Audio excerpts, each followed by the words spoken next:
My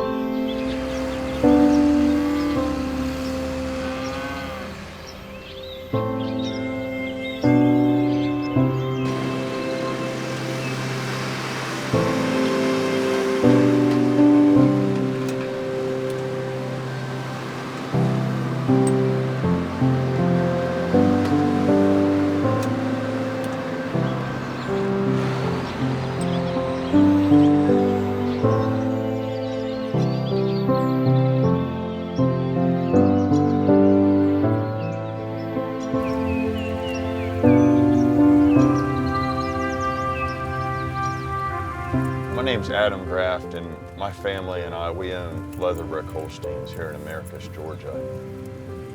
Dairy farming has always been a passion of mine since I was a child. My grandfather, he owned a small dairy farm in northwest Ohio. Unfortunately, he sold out when I was 10 years old, but my favorite thing to do in the world when I was a child was to go help him. I still remember the mornings when I would get out of bed and walk into the milking parlor when they were milking the cows and be able to go and help him. Throughout the day, my brother and I were too young to do a whole lot, but we just loved to be out there and be around my grandfather. He was quite a role model. So as I grew up, I always wanted to be involved in dairy farming because of that. The other thing he did that really got my brother and I involved in the cows was he would always keep a heifer for us to show at the different fairs. In his lifetime, that was his true passion, or that was his golf game. It was showing cows. He would load up and go to 3 or 4 cow shows every year in Ohio. He loved doing that, and his passion for cows, it passed on to me. From growing up on my grandfather's dairy farm to now raising my own family, it's just been the glue that holds the family together. It's great. I've got 4 kids, ages from 10 all the way up to 16, and all of the children work at the dairy in the summertime. It teaches them chores and responsibility and the fact that we're all on the same team, we're working together, we're trying to accomplish something, which is just to build and operate as good of a dairy farm as we possibly can. That's the goal. We just want to do the absolute best job we can for our farm and our cows. And ultimately, if they choose to follow in my footsteps, maybe someday they can continue in the dairy business.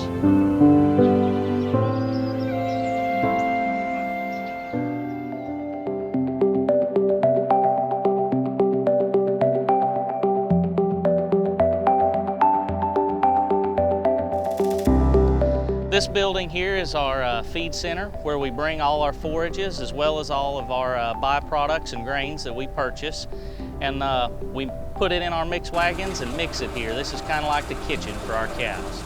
My job as the nutritionist, I have part of it is very technical. I have a computer program where I come to the farm every other week. I sample all the forages that we have made. I send them off to a lab and get a chemical analysis of what's in those forages.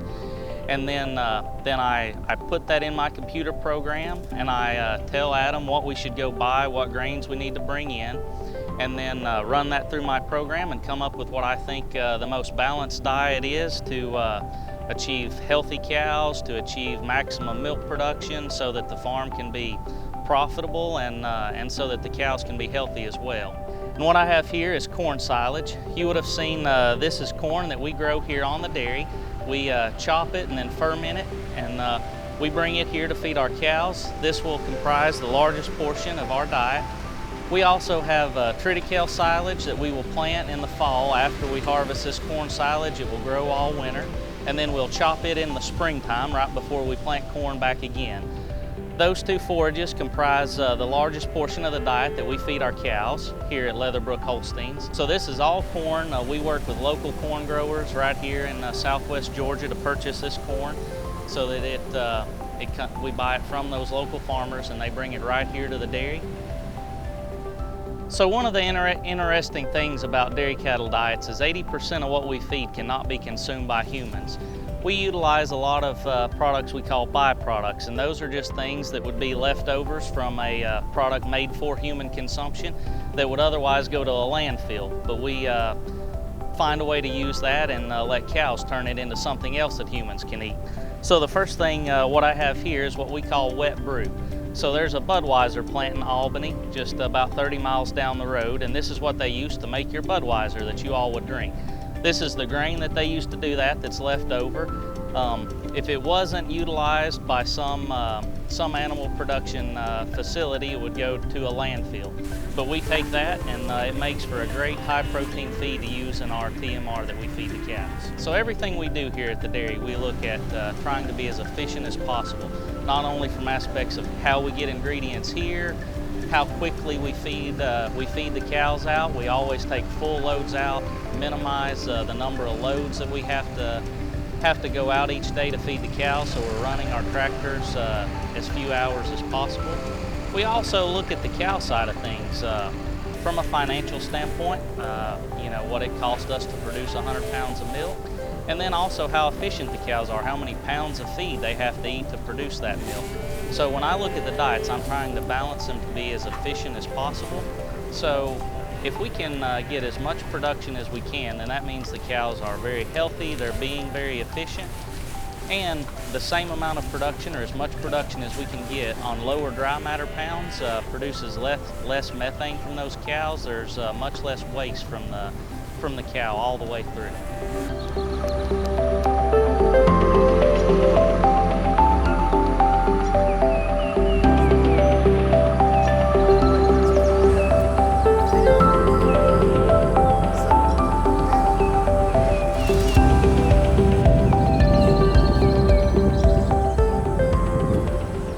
I pretty much manage the whole row crop side of the farm. I do a lot of the agronomy work.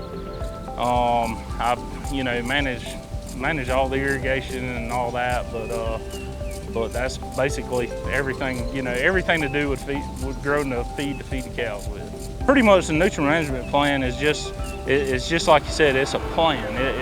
You figure up your crop needs for the year on all the crops that you're growing, and then you have a target of the range of your N, your P, and your K that you're shooting for, and so therefore you know what you want to apply to those fields to optimize your crop to grow the best crop you can grow with our natural resources that we have here to apply to the fields.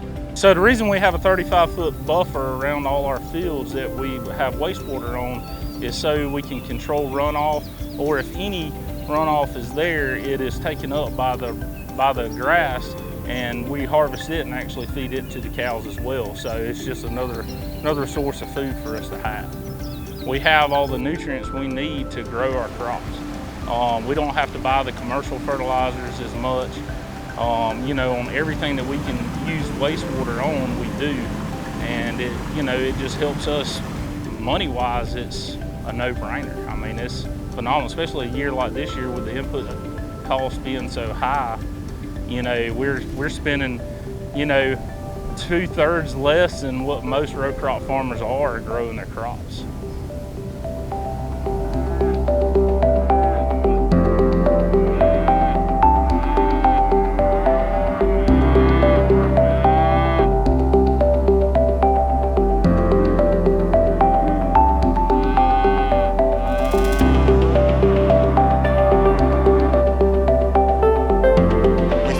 Everything out here on cow comfort. We want to make the cow as comfortable and as happy as possible. So we're in right now what you call a freestall barn. And a freestall, it's just the little beds that the cows can lie down in as they choose. They live here, they're under shade, they're never rained on, the sun is kept off of them, and they're in a comfortable environment. We've got fans running in this barn. Whenever the temperature's above 65 degrees, the fans run. Is what we try to do with these soakers is we try to chill a cow, kind of like if you're in a swimming pool and you get out and the wind's blowing and you get a little bit of a chill. That's how we try to cool our cows. We do that with water that is generated in our milking parlor. That water is initially used to cool milk. After it takes about 30 degrees in temperature off of the milk, it goes into a tank. At that point, the water is used either for drinking water for our cows or for these soaker lines to cool the cows. So at that point, the water falls down on the concrete and it's captured and it ends up in our lagoon. Once it's in our lagoon, that water's pumped up to the top of our freestall barns that we're standing in currently, and it's used to clean the lane. So we'll open a valve and that water comes down a concrete lane and it cleans all the sand and the manure out of this barn. When the mixture gets to the bottom of the barn, it enters into something called a sand lane. At that point, the sand settles out, it's piled up, and it's dried down and it stays in a pile for close to a month. The rest of the water, it actually goes into a further separation process where it'll go through a methane digester, the gas off of it is captured and it'll go back to a lagoon. From that point, we will continually flush the barns, and that water may be used 50 to 100 times. Currently, we're standing in what's known as the sand lane. So we watch the freestall barn flush, and once the flush water gets to the bottom of the barn, it comes down to this sand lane. So just behind me, we have a loader operator working, and as the water comes out of a pipe, the sand settles. My loader operator piles that sand up after he works it a little bit, agitates it to get the manure solids out. He'll pile it up and it starts the drying process. The process that makes the sand clean really is just the loader operator working the sand. As the loader works the sand, the water with the manure in it tends to go on down past the sand. The sand falls out because it's much heavier, and at that point we scoop it up. But the sand, because it's an organic material, if we can get it dried down good enough, it won't grow bacteria and makes for a great bedding. It goes back into the freestalls. So the freestalls are where the cows lie down. It's an inorganic matter we can put in there that's very, very comfortable for the cows. We buy very little sand. We waste very little.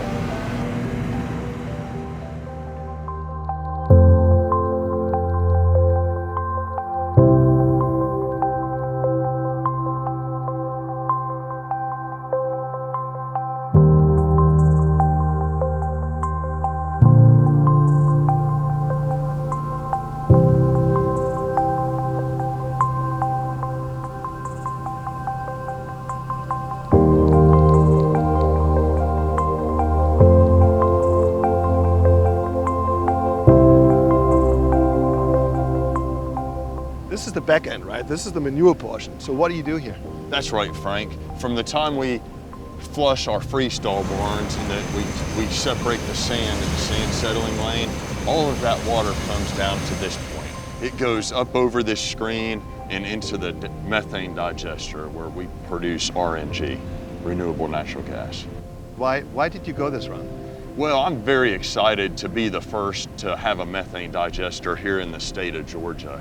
Went this route for a variety of reasons. Ultimately, I want to be able to pass the dairy on to future generations, and we want to be a very sustainable dairy that takes care of our environment, that takes care of our cows, our people, and this is just one way to help with the environment.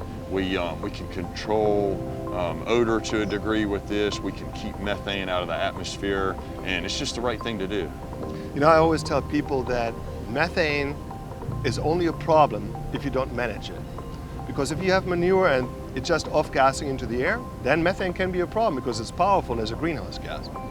But if you capture it like you do, and then you convert it into transportation fuels, then not just do you reduce emissions here on the dairy, but you're also making a fuel that replaces diesel in the transportation fleet. And that is a double whammy.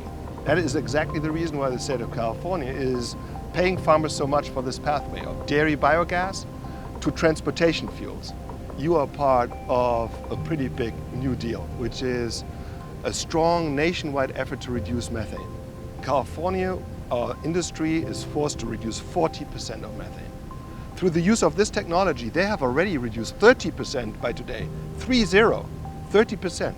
Nobody thought that would be possible, but it has been achieved, has been verified, and the state is very bullish about it. I hope other states will follow. That's great. I think the dairy industry will follow. We've, as an industry, decided to be net zero by 2050, but the adoption has happened much faster than anybody ever dreamed, and we'll get there way before that. Methane is always formed under anaerobic conditions, oxygen-deprived conditions, right? Either in a cow's rumen in the first big stomach, or if you take manure and you manage it, in a digester. Exactly, and that's what this digester is. It's like the inside of a cow's stomach. It's got microbes, it breaks the manure down, and it produces gas that can be used for transportation or heating. And then that biogas, that so-called biogas, is cleaned up? Exactly. The next step is all the impurities are taken out of it before it's injected into the main transmission line. So behind us here is a place where all the methane that we generate is cleaned up, and it produces gas that is pipeline quality standards. So from this point, it is injected into the pipeline. So you are taking something that would normally be a liability, which is a greenhouse gas, methane, warming the planet. You're trapping it, you're converting it into transportation fuel, and therefore make it a utility. You're turning a problem into a solution. That's exactly what we're doing. We're keeping it out of the atmosphere and replacing stuff that's typically pumped and refined from the ground. We're using this product in place of that other fuel.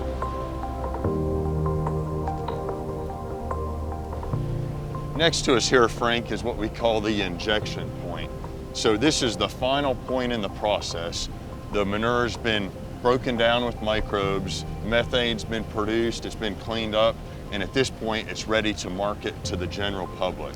So once it goes into the main transmission line, this gas will be used in Sumter County and the surrounding regions to heat people's homes, transport vehicles, and for people to cook with. And people will never know the difference between if it's generated from a cow or if it's pumped from the ground. So the world discusses the impact of dairy on climate. So what you're saying is you're taking the greenhouse gases that are produced on your dairy and you're making what used to be a liability into an asset, because you're trapping the gas, you're cleaning it up, you're sending it down a pipeline to be then used to replace fossil fuels. That's a win-win. That's exactly what we're doing. We're keeping it out of the atmosphere and we're replacing fuel that in the past historically has been pumped from the ground.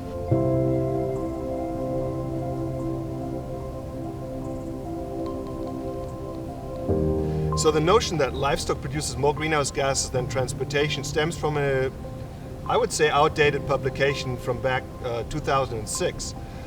It was the United Nations FAO, Food and Agriculture Organization, that mentioned that livestock produces more greenhouse gases than all cars, trucks, trains, planes, ships in the world combined. But we rebutted that notion, and that was based on the fact that they use different ways of quantifying the impact of livestock on climate versus quantifying the impact of transportation on climate. Different methodologies leading to an inaccurate comparison. So the question is, what do we do with methane? That decides whether it's a problem or whether it's a solution. If you reduce methane, you reduce warming. Now think about that. When you reduce methane, not just do you generate less of a problem, when you reduce methane, you create a solution because you're reducing warming.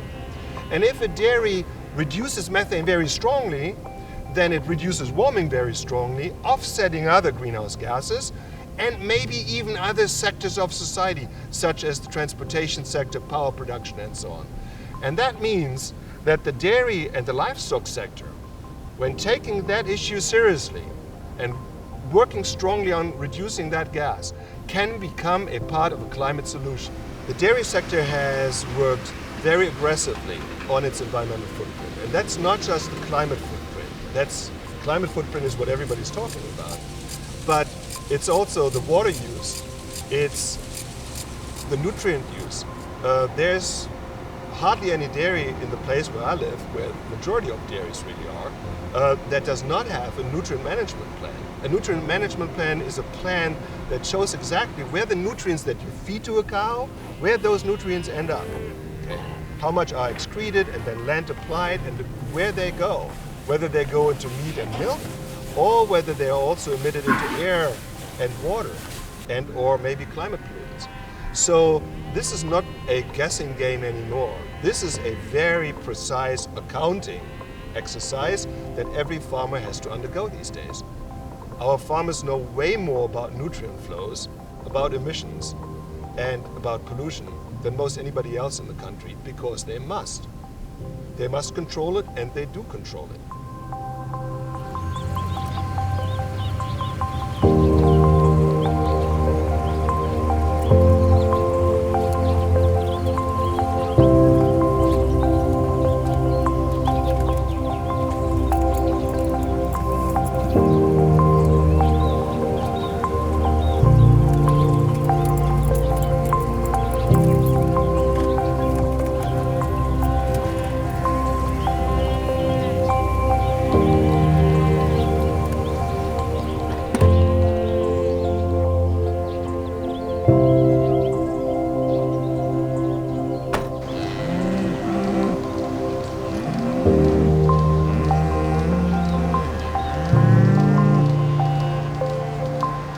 So this is where the milking process occurs. The cows walk into the holding pen and then onto the deck of the rotary milking parlor. They come in here 3 times a day and they're milked out. So when the cows walk on, they're prepped. The ends of their udders are clean, and then the milking machines are attached. From there, the milk comes out of the cow down through the blue hose, and it goes up under the deck into the center of the rotary. As the milking machine's attached to the cow, the milk flows down a hose, and it comes out of this black hose into a stainless steel pipe. From that point, the milk goes into a receiver jar, and then it is pumped into the milk room. All of this happens within about 30 seconds of the milk coming out of the cow. I don't know if you notice or not, but a lot of the cows on the rotary are chewing their cud. That's a sign of a cow being calm, relaxed, and happy. It goes back to the days when there were predators and a cow would have to consume all of their meal grazing in like 30 minutes, and then they would go back and hide, and they would regurgitate their food to actually chew it and digest it. So that's basically a sign to us that the cows really enjoy the ride on the carousel. So from the center of the rotary, the milk is pumped up into this tank, which is called the third receiver. This collects the milk here in the milk room. From that point, the milk flows through this pipe and comes through these filters. At that point, any impurities could be filtered out. These filters are changed a couple times every milking. The milk then comes through this stainless steel line and goes into what we call the plate cooler. That's where the milk is cooled. So milk comes out of the cow at 101 degrees, but it needs to be loaded in the tankers in the mid-30s. So we have to cool it as fast as possible. So the cooling process here is a little complex, but basically the milk flows through this pipe and goes this way through the plate cooler. In a counter-current heat exchange way, the milk is cooled. This section of the plate, the milk is cooled with water from our well. So water is pumped through this pipe and out this pipe, and it is constantly circulated while milk is flowing the opposite direction. But it's in a series of plates where the water and the milk never actually touch. At this point here, the milk is already down to 70 degrees. You ask what happens with the water? Well, the water goes to a tank where it's used for drinking water and used for water to cool our cows. So none of that water is wasted. From that point on, the milk flows through here. There's a flow meter that lets us know exactly how much is on each tanker. And as the milk flows through, a sample of the milk is taken because that's needed by the processor. We've got a peristaltic pump that takes a sample in line as the milk goes through. It's calibrated to fill up when the tanker is full. And then the milk flows on to the milk tanks. This is our chart recorder that shows the history of the temperature of the milk as it's loaded. So as you can see right now, we're loading this milk at below freezing. It's in the mid 30-degree Fahrenheit temperature. You can see here the history of what the milk has been loaded at as well.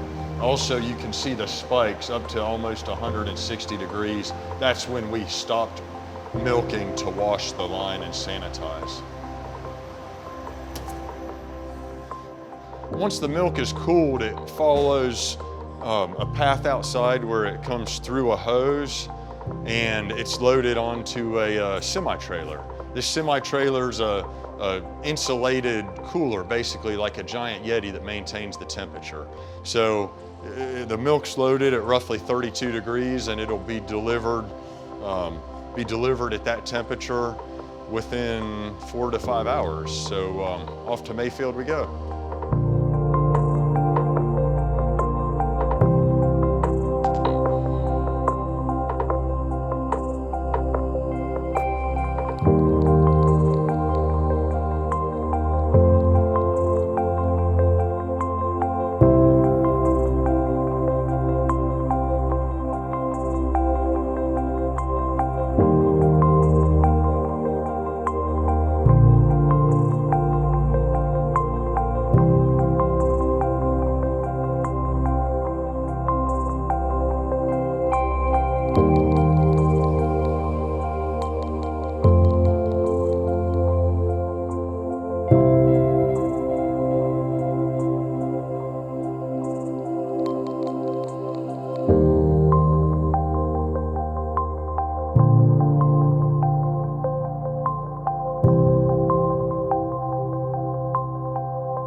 This is the family farm.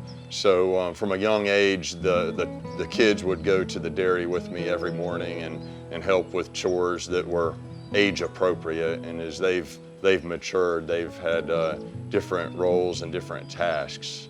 So at one point it was just kind of hang out with Dad and kind of shadow me, but over the years they've been able to do more things, such as help in the milking parlor, help work with sick or fresh cows, and also help with the crop side or the irrigation of the crops.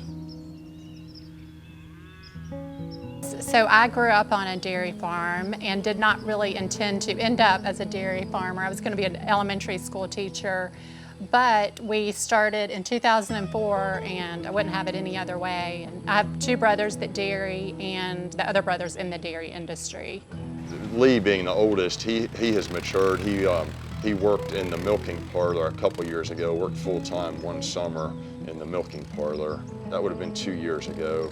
Last summer, he helped me with a lot of miscellaneous stuff. He worked in the shop and helped with a lot of repairs. And this summer, he's helping our agronomists grow the corn. He's helping with the irrigation and the crop management. All of the children help out on the farm. It's not an option if they want to work in the morning, unless they have some sort of a camp or an event. They're not going to sit at home and play on electronics. They're going to go help. So they all do that.